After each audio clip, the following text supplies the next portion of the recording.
The first question is from IA number 9, Vidya Bharati, who's asking, Dear Swamiji, I enjoy consuming dairy products. In many countries, the dairy industry is full of cruelty because of demand for milk, and cows are killed prematurely. Just as fewer engrams in meat is bad for us, isn't milk from cruel farms industries also bad for us? How far do we go to ensure we consume Satvic food? Please help me understand, Swamiji, as I feel guilty to consume dairy and don't want to support this industry. Thank you. This is question from Vidya Bharati, number 9, IA participant. Dear Swamiji, I enjoy consuming dairy products. In many countries, the dairy industry is full of cruelty because of demand for milk, and cows are killed prematurely. Just as fewer engrams in meat is bad for us, is not milk from cruel farms and industries also bad for us? How far do we go to ensure we consume Satvic food? Please help me understand, Swamiji, as I feel guilty to consume dairy products and I don't want to support this industry. Thank you, Swamiji. First thing, Vidya Bharati, if you are from India, you don't need to worry at all, because still cows are respected, worshipped. Only very small percent cows are killed, butchered for meat. Still I know in South Indian villages, why South Indian villages, even North Indian villages, I have seen till the cow dies naturally, they will not send the cow to the meat house or killing for meat. It will be taken care, and somehow in Indian agriculture, we use even the cow dung and the cow urine. Just for that reason, they don't kill cows. So if you are from India, you don't need to worry at all about this. Still, in India, the cruelty is not popular in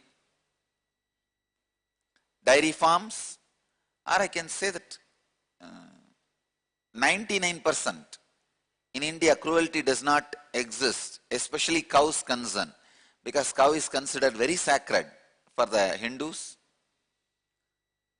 You don't need to worry. If you are from some other country, maybe from US or UK, Vidya Bharati, I want to know which country you are from. New Zealand, then better avoid, because I can't tell anything about those countries, how the practice is there. But in US, one thing I saw for sure, that cows are killed in a very premature way. Not only that, the way they are kept, and they are just milk making machine, nothing else. Nothing else other than milk making machine. It's almost like a machine where you put the grass and milk comes this side. And that is the way they are treated. They don't move this side, that side. They don't move around. Nothing. Almost like a prison for whole life.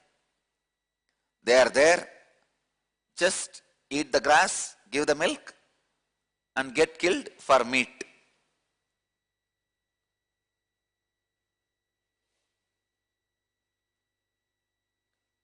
But in India, even if cows are sent to slaughterhouse, people oppose, people resist. I have seen many slaughterhouses get closed just because nobody wants to work there. So, if you are from India, you don't need to worry about this point. But if you are outside, I don't know about what customs and practices are there in your country. Based on that, you can decide. But one thing I wanted to make it sure, please don't take even milk if it is from cruel farms and cruelty based industries, it will have the fear engram. It will directly affect your inner space and spiritual growth. You are asking how far do we go to ensure we consume Satvic food? Go to the extreme 100%. Go to the extreme 100%.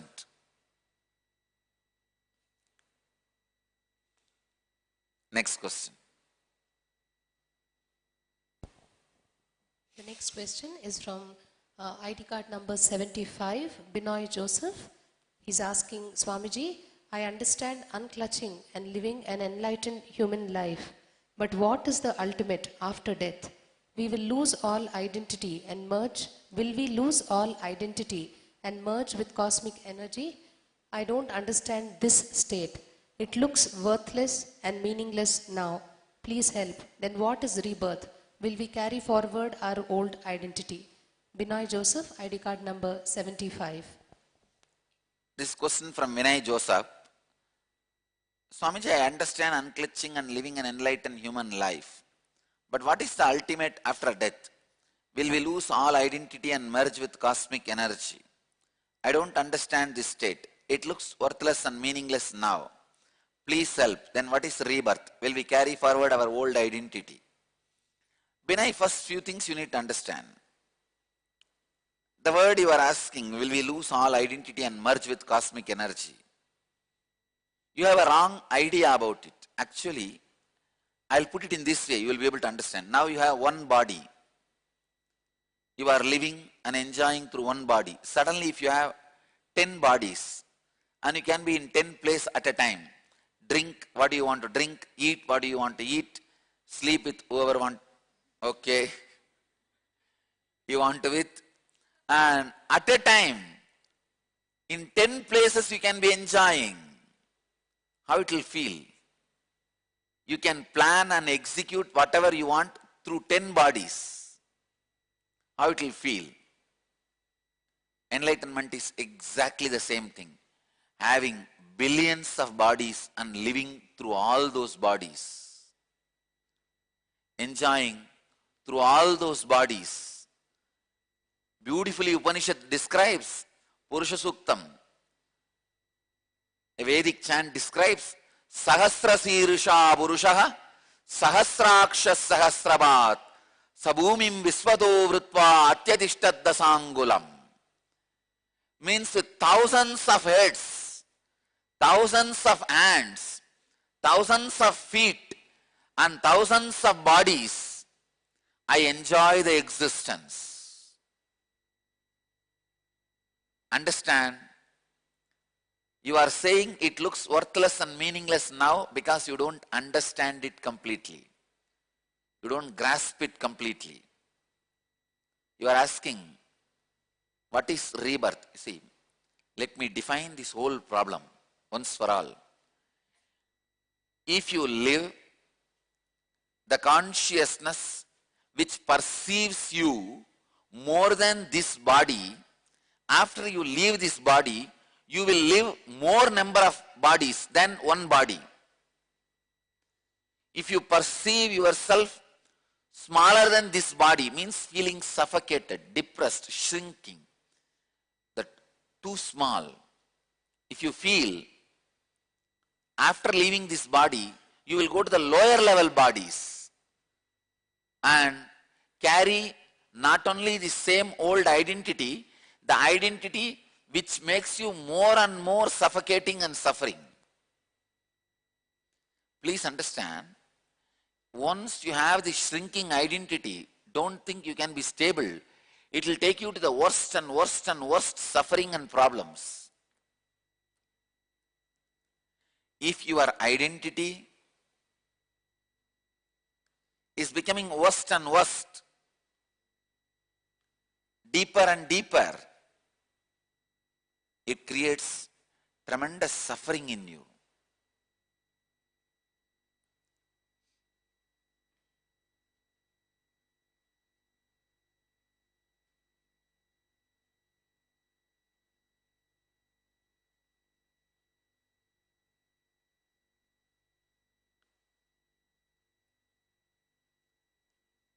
it is neither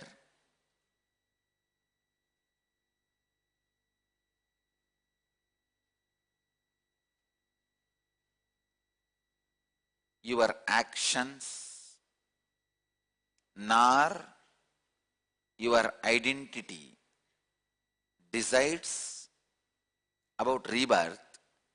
It is how you feel about you that decides about your rebirth.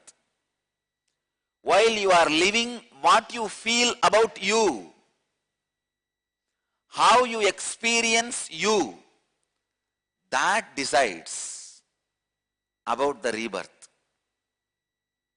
That is what basically decides about your identity after the rebirth. You are asking, will we carry forward our old identity? It depends on how you feel now. If you feel you are more than your body, see, when you feel you are more than your body, you won't feel suffocated. You will just feel like radiating. You will feel, wow, what a life. This is the way to live. If this is what is life, I want more. If you feel that way, you will not have rebirth. That is the paradox. If you feel, oh God, if this is what is life, I don't want to be in the body, I don't want any more life, then be very clear, already your bodies are waiting in queue. The moment you leave this body, you will be just inserted into some body, not even through the head. Ready-made shaft will be waiting. Your identity will be put in front of that shaft will give one punch. And that your identity will be pushed into another one body, whatever body comes there. It may be pig, buffalo, elephant, lion, bull, dog, cat, rat. If you are constantly afraid of cockroach and thinking of cockroach, no, really, whether by fear or greed, if you are attached to some form, strongly, if you are constantly remembering some form, you will just take the same body. No other way. No other way. So be very clear how you feel about you. That decides whether you are going to have a rebirth, what kind of rebirth you are going to have, what kind of identity you are going to carry, what is going to be your state after leaving the body. All this will be answered only based on how you feel about you now. And Binay Joseph, we will have one full day session on this rebirth and past life. That time I will be explaining more and more concepts and truths, spiritual principles about this concept of past life and rebirth. You can learn more about it at that time. Next question. The next question is from Murli Krishna, IA ID card number 54. He's asking Nithyanandam Swamiji, my mind still jumps here and there thinking about worries. I try not to think, but still I am unable to control. I fear that I am not performing well. Please help me, Swamiji. I want to get 100% benefit from IA. Murali Krishna, this is question from Murali Krishna. May I know who it is? Yes. His question, Nithyanandam Swamiji, my mind still jumps here and there, thinking about worries. See, it's like you telling, my wife is not listening to my words. Wife means, why will she listen? Understand? If she listens, be very clear, there is some problem. The moment she listens to your words, alert. It is alarming. Something you need to seriously think. Mind means, why will it listen to you? You are saying my mind still jumps here and there. As long as it is alive, it will jump. Understand? Mind is nothing but the dog fighting with its tail. Dog tries to catch its tail, it running, round. Same way only, you trying to fight with your mind. The moment it's like an octopus is trying to straighten all his hands using his own hands. So he has 20 hands. So this fellow slowly stretches one by one straight.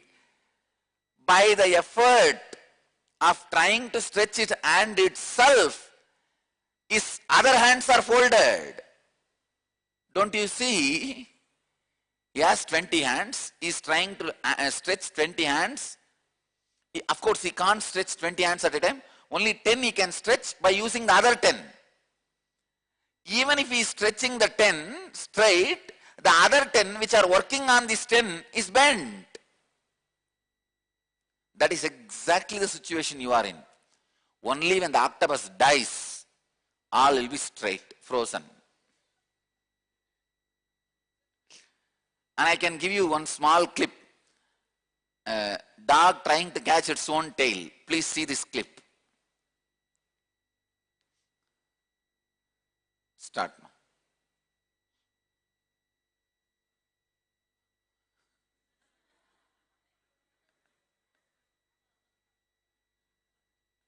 This is what you are trying to do.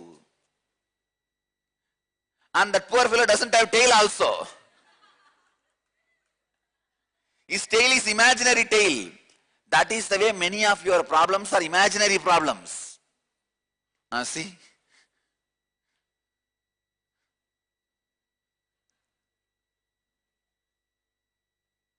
If you want to make a dog mad, just put some small meat smell on the tail. That's it. I have seen in villages, Indian villages, these kids will do. They will get some meat, some rat meat or something. Just strongly apply it on the tail of the dog. That's it. This fellow, because of that smell, he can neither leave the tail nor catch the tail.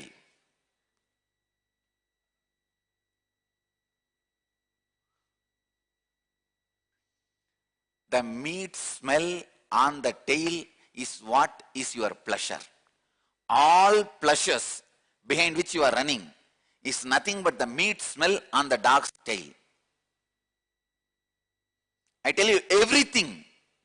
When I say everything, I mean capital letter everything. Everything behind which you are running is nothing but the meat smell on your tail. Meat smell on the tail of the dog. That's all. But I know it hurts too much. Oh God, then my whole life I am running. Running behind my own tail just because the meat has been strongly applied on it. It's true. I tell you, it's true.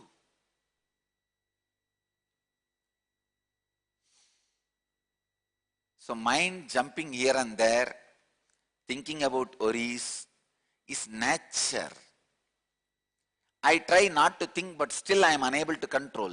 I am telling you, how much ever you try, you will only have more and more problems, more and more trouble. You are saying, I fear that I am not performing well.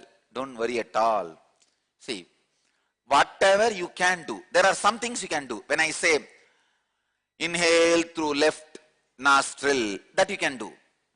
Exhale through right nostril, those things you can do.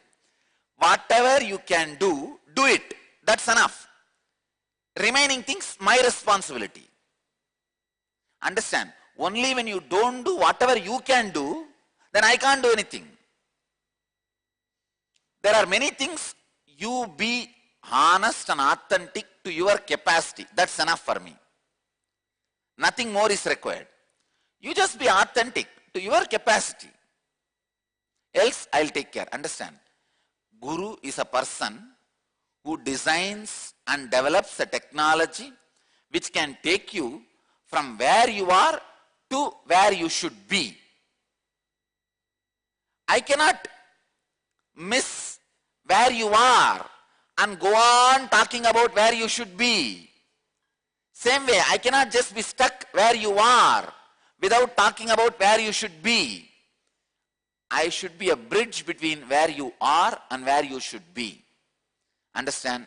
I am a perfect bridge. Don't worry.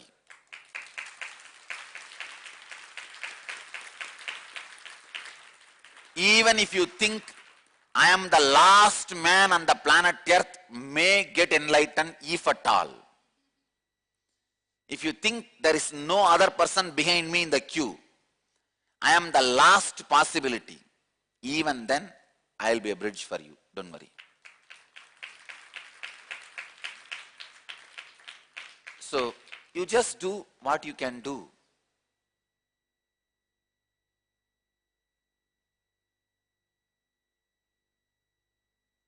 There are many things I have designed which you can directly do. I am asking you, hold both the nostrils, just remember this thought. Those things, many things you will be able to do. Do all that. From there, I will take your mind to the subtle and subtle and subtle zones and lead you to where you should be. So don't worry. I have perfect technology, perfect method, perfect system. So just do whatever you can authentically. That's the main thing. Authentically. You just be authentic towards yourself. That's enough. Nothing else is required. Everything else is my responsibility. Everything else is my job. So, you are saying, please help me, Swamiji. I want to get 100% benefit from IA. Understand, IA is not dangling carrot. Banana pushed inside your throat. IA is not a dangling carrot. Banana pushed inside your throat. So don't worry at all. I'll take care. If it is a dangling carrot only, you need to put any effort. No. I ensure you open your mouth. I ensure the banana goes inside. Even if I suspect you may vomit or spit, I use the crowbar to push it inside and make you digest. So don't worry. IA is not dangling carrot. It is banana pushed inside your throat. You don't need to worry at all. That is why all the scientific researches we have done on inner awakening, all the results are always for 100% participants. Please understand, on inner awakening we have done two types of researches. One, the individual person filling the questionnaire, like how you feel now, your depression, how you feel your low mood, how you feel your decision making capacity. Wherever they need to fill the form, only in those researches, those averages, we get some variation. Some people sign yes, some people say okay, some people say no, all this. But wherever the scientific facts are concerned, like a mitochondria cell energy or the DNA layers or the weight reduction, where the machines are measuring facts, it is all the benefits I am saying is always for 100% participants. Never 99.9%. Understand? There is not a single participant who went out without awakening of the mitochondrial cell energy and DNA layer. When I say 1000%, that is the lowest even for the last participant. Average goes to 1300%. That's one thing. Lowest itself is 1000%. So understand, IA is not dangling carrot. It is banana pushed inside your throat.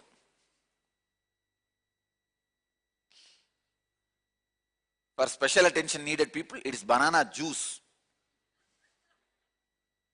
Not even banana. It is just juice made out of banana is pushed through your throat. So all you need to do is wear your seat belt, relax and enjoy. Seat belt is mala.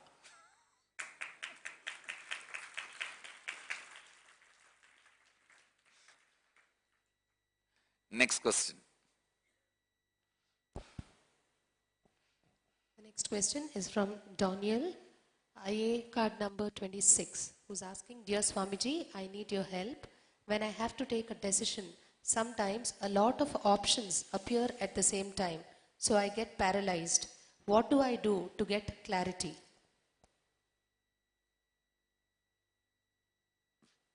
Daniel, IA number 26. Who? May I know who it is? Yes. Question. Dear Swamiji, I need your help. When I have to take a decision, sometimes a lot of options appear at the same time. So I get paralyzed. What do I do to get clarity? Daniel, this question is experiential question. I cannot answer this through the words. Because if I answer through the words, you will somehow make confusion out of this answer also. So, better I'll increase the energy in you and bring the clarity of not to get stuck with the dilemma.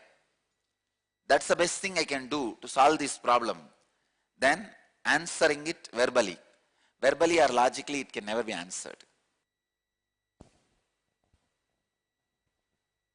The next question is from Shivabhaskaran, IA ID card number 5. He's asking, Pranam Swamiji, you have said that we project our outer world. If so, do we always reflect back inside of why we projected the situation or event? Also, do we react to this outer happening, or do we just observe because we know it's the projection of our inner world? Example, if someone is drowning, do we help or do we just observe and reflect? Shivabhaskaran, IA ID card number 5. Shivabhaskaran, may I know who it is? Yes. The question is, Pranam Swamiji, you have said that we project our outer world. If so, do we always reflect back inside of why we projected the situation or event? Also, do we react to this outer happening or do we just observe because we know it is the projection of our inner world? Please understand. If you observe the source, why we projected the situation or event, you will simply know why you projected. You will act to clear the projection. You will quickly act without fear or greed. You are asking, for example, if someone is drowning, do we help or do we just observe and reflect? If the moment you see someone is drowning, you will look in why you projected this scene. You will see to sharpen your compassion and the capacity to sacrifice. You projected this scene, jump into the water and save the person. The moment you observe and reflect, you will be just pushed with the tremendous energy to sacrifice and serve. You will jump into the water and save the person. Another one situation I will tell you. If you are seeing somebody is depressed, you will first look in. Yes, why I projected this scene? First thing you will feel the compassion and love to help that person, support that person. When you do that, even after that, if he is not ready to come out of it, you will simply know this person decides not to get helped by anybody, so I should not interfere with his freedom to suffer, let me withdraw. Understand both the situation. In both, your compassion expresses, You are active, but the result of your compassion and action is not in your hand, and don't be attached to the result. If you are attached to the result, you will literally enter into the other person's will and try to change. It may not be service, it may be torture. The next question is from Kailash Karigar, IA, ID card number 66. The question is, which of the Bhagavad Gita verses best describe living enlightenment? Which are the 3 best verses from Vedic Hindu scriptures that you feel is a must for IA participants to understand and follow? Kailash Karigar, ID card number 66. Kailash Karigar, 2 questions. Which of the Bhagavad Gita verses best describe living enlightenment? To tell you honestly, I cannot edit or shorten Bhagavad Gita. I can say all 700 verses, even the verses by Arjuna, Sanjaya, Dhritarashtra explains living enlightenment. All the 700 verses in Bhagavad Gita describes living enlightenment in best possible way. Somehow I cannot give up even one statement. I cannot reduce Bhagavad Gita even to 699 verse. No. If I was in Krishna's situation, I don't think I would have been able to reduce that 700 verses into 699 to reduce the volume of the book. No. Not a single statement can be reduced.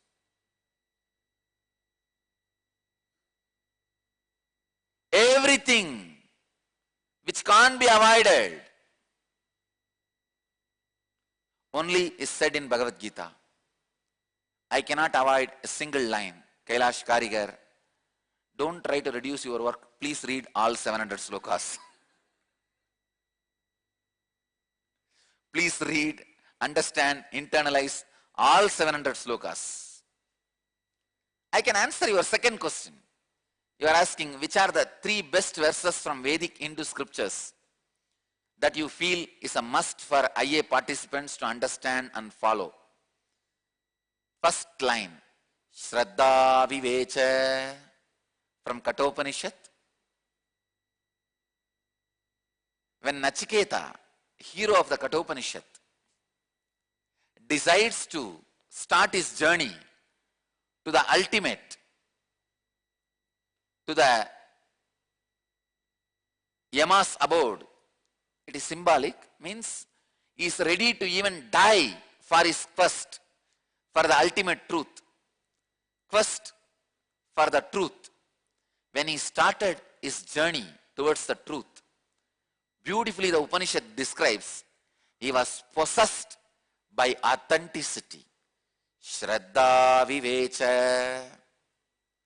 So I wanted all of you to remember this first line. Shraddha Vivecha.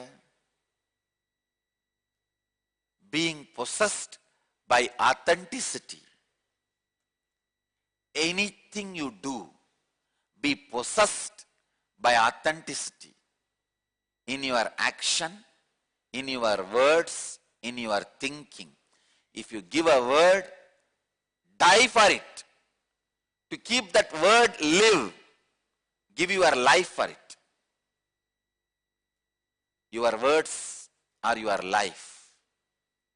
Same way, in your thinking, bring tremendous authenticity in your thinking. Shraddha Vivecha. Possessed by authenticity and honesty. This is the first line I want all of you to remember from the Vedic Hindu scriptures. The first verse to remember is Shraddha Vivecha. Second, Anandam Brahmeti Navyajanat. Bliss is cosmos. Don't waste it by not tasting it.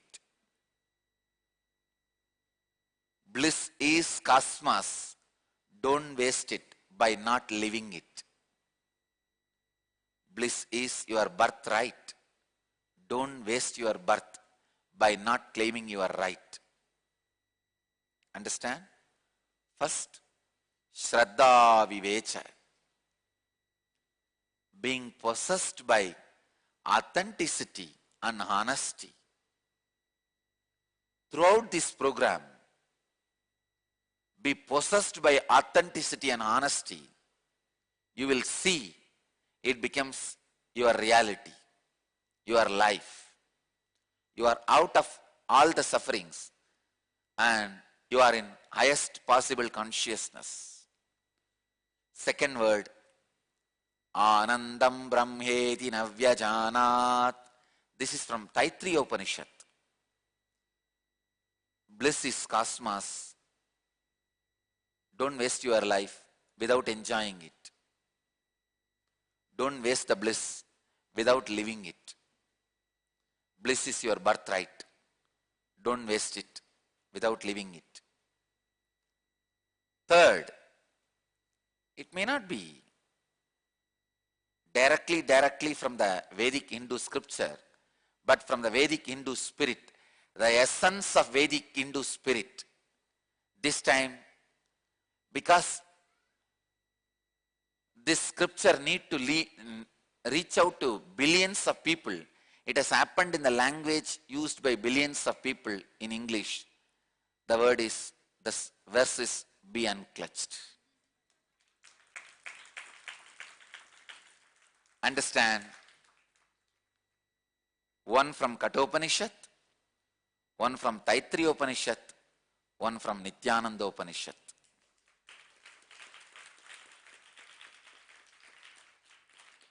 The word from Kathopanishad is the inspiration to start your journey. Word from Taittiriya Upanishad is the practice. The word from Nithyananda Upanishad is the end, ultimate.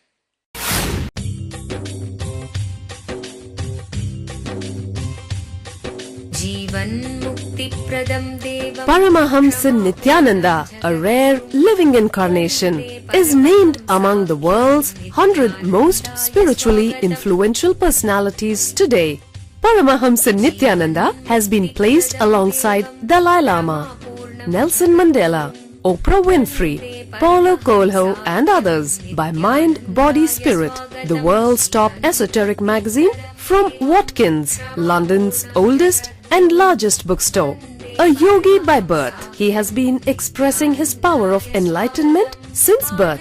He has authored more than 500 books in Tamil and English. Translations of these books are available in 26 languages in Telugu, Kannada, Malayalam, Hindi, Sanskrit, Gujarati, Oriya, Bengali, Marathi, French, Malay, Polish, Portuguese, Italian, German, Danish, Spanish, Russian and Chinese. He is also an exemplary speaker with over 10,000 hours of profound life solutions through his discourses. Social services such as Annadan, free medical care, free educational services with ashrams, schools, temples, hospitals established in more than 140 places around the world, offering exceptional services. A powerful spiritual healer who has healed millions of people of diseases from migraine to cancer.